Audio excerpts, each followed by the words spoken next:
Ние в CarbonSafe, ръководени от желанието си да пазим почвата, климата и околната среда, създаваме допълнителни финансови ползи за земеделските стопанства. Включвайки фермерите в нашата програма за въглеродно земеделие, ние насърчаваме секвестирането на въглерод в почвите чрез използването на добри земеделски практики на основата на регенеративното земеделие, като в същото време дългосрочно подобряваме качеството на почвата и работим за увеличаване плодородието й.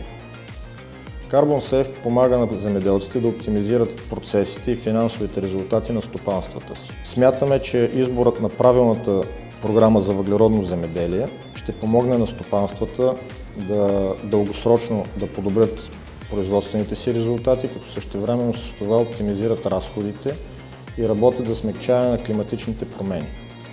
Методологията на CarbonSafe се позовава на консервативни научни принципи, насърчаващи устойчиви практики на основата на регенеративното земеделие. Програмата CarbonSafe помага на фермерите да анализират технологиите в стопанството си и да разработят програма за въглеродно земеделие, която максимално добре да съвпада с техните възможности и нуждите на стопанствата им.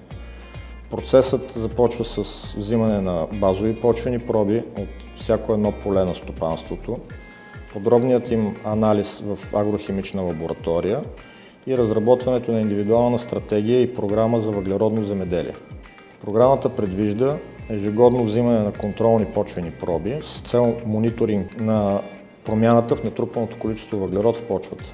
Изборът на правилната въглеродна програма дава възможност на фермерите да вземат най-добрите решения за развитие на фермата си и генерирането на допълнителни приходи от въглеродно земеделие.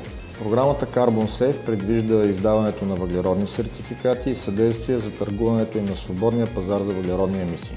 Когато говорим за въглеродно земеделие, ние в CarbonSafe винаги отчитаме факта, че не трябва да изместваме фокуса от основната функция на земеделието, а именно да осигуряваме продоволствието на населението.